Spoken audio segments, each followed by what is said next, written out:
দিল্লিতে যে বাড়িতে বসবাস করছেন শেখ হাসিনা, বেরিয়ে এলো চাঞ্চল্যকর তথ্য। আওয়ামী লীগের গুজব তৈরির কারখানা হিসেবে খ্যাত সিআরআইয়ের দায়িত্ব এখন ক্ষমতাচ্যুত সাবেক প্রধানমন্ত্রী শেখ হাসিনার মেয়ে সাইমা ওয়াজেদ পুতুলের হাতে। নয়াদিল্লির অভিজাত এলাকা লুটিয়েন্স বাংলো জোনের কাছেই একটি দোতলা ভবনকে কার্যালয় বানিয়ে তিনি এখন সেই প্রতিষ্ঠানটির যাবতীয় কার্যক্রম পরিচালনা করছেন।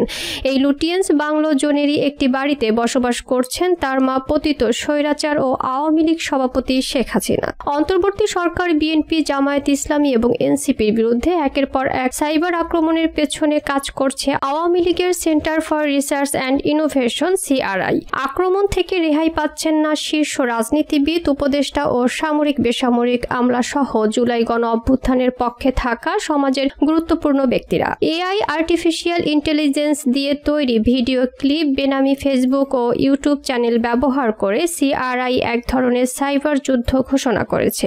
এক কথায় জুলাই অভ্যুত্থানকে ব্যর্থ করে দিতে অন্তর্বর্তী সরকারের বিরুদ্ধে প্রোপাগান্ডা মেশিন হিসেবে কাজ করছে প্রতিষ্ঠানটি, যা এখন পরিচালিত হচ্ছে ভারত থেকে। সংশ্লিষ্ট একাধিক সূত্র এ তথ্য নিশ্চিত করেছে। সূত্র জানায় প্রধানত তিনটি লক্ষ্য সামনে রেখে এই মুহূর্তে কাজ করছে সিআরআই। প্রথমত, অন্তর্বর্তী সরকারকে ব্যর্থ প্রমাণ করা, দ্বিতীয়ত যে কোনো মূল্যে আগামী জাতীয় সংসদ নির্বাচন ভণ্ডুল করা এবং তৃতীয়টি হচ্ছে বিএনপি, জামায়াত ও এনসিপির বিরুদ্ধে জনমত তৈরি সহ গণ অভ্যুত্থানের সব শক্তির মধ্যে বিভেদ সৃষ্টি করা।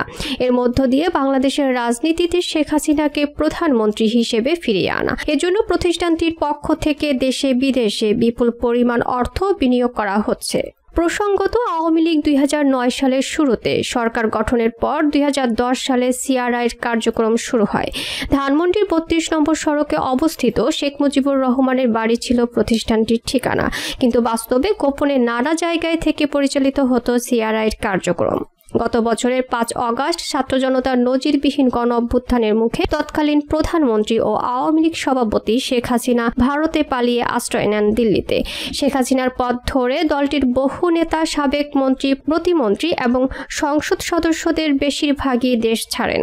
এ কারণে সিআরআইয়ের কার্যক্রমও অনেকটা মুখ থুবড়ে পড়ে।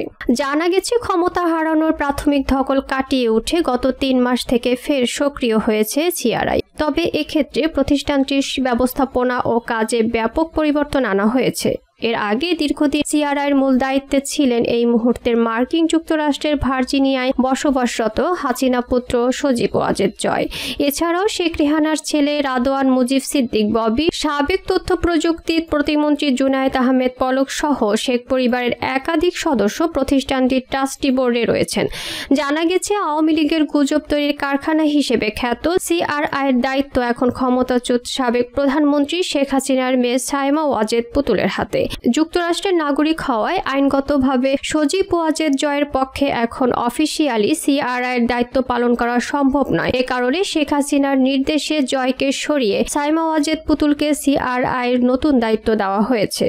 পুতুল নিয়মিত এই কার্যালয়ে অফিস করছেন। এখান থেকে বাংলাদেশ সহ বিভিন্ন দেশে সিআরআইয়ের কার্যক্রম পরিচালনা করা হচ্ছে। এর আগে গত 11 জুলাই বিশ্ব স্বাস্থ্য সংস্থার দক্ষিণ পূর্ব এশীয় আঞ্চলিক কার্যালয়ে পরিচালক পদ থেকে সাইমা ওয়াজেদকে অনির্দিষ্টকালের জন্য ছুটিতে পাঠানো হয়। দুর্নীতি, জালিয়াতি এবং ক্ষমতার অপব্যবহারের অভিযোগ তার বিরুদ্ধে দুর্নীতি দমন কমিশন দুদক 2টি মামলা করে। পুতুল আগে থেকেই ভারতে অবস্থান করছিলেন। অভিযোগ রয়েছে, আওয়ামী লীগের গবেষণা, তথ্য কার্যক্রম পরিচালনা, নীতি নির্ধারণ, প্রচার প্রচারণার কাজের কথা বলা হলেও আদতে সিআরআই এখন ভিন্ন কাজ করছে।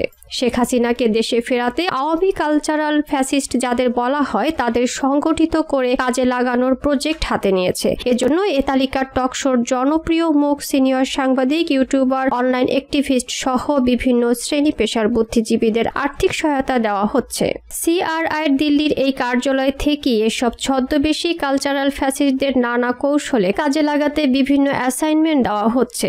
উদ্দেশ্য সরকারের বিরুদ্ধে জনগণকে খেপিয়ে তোলা, জুলাই গণ অভ্যুত্থানের শক্তিগুলোর মধ্যে বিভেদ সৃষ্টি করে একে অপরের মুখোমুখি দাঁড় করানো, মুক্তিযুদ্ধের চেতনা উজ্জীবিত করার নামে লুকিয়ে থাকা আওয়ামী কালচারাল শক্তিকে জড়ো করা, বিএনপি, জামায়াত ও এনসিপিকে চরম প্রতিপক্ষ হিসেবে সংঘাত সংঘর্ষে জড়ানো এবং সর্বোপরি সারা দেশ বিশ্ববিদ্যালয় সহ শিক্ষাঙ্গনে বড় ধরনের সংঘাত সহিংসতা সৃষ্টি করে দেশকে চরম অস্থিতিশীল পরিস্থিতির দিকে নিয়ে যাওয়া। এই পরিকল্পনা বাস্তবায়নের সঙ্গে সঙ্গে আওয়ামী লীগের সব শক্তিকে ধীরে ধীরে প্রকাশ্যে নিয়ে আসা। সমস্যা। সবশেষে সুযোগ বুঝে একসঙ্গে কমপক্ষে 20 লাখ কর্মী সমর্থক জড়ো করে ঢাকা অ্যাটাক অথবা যমুনা ঘেরাও কর্মসূচি দেওয়া। এই কাজে প্রজন্ম 71, মঞ্চ 71, brigade 71, nucleus 71, Muktibahini 71, history of August, নয়া সংগ্রাম 25, প্রত্যাবর্তন 2, বঙ্গবন্ধু 71 এবং জয় বাংলা ব্রিগেড সহ এরকম শতাধিক ফেসবুক আইডি, ফেসবুক পেজ ও ইউটিউব চ্যানেলকে প্রোপাগান্ডা প্ল্যাটফর্ম হিসেবে ব্যবহার করা হচ্ছে।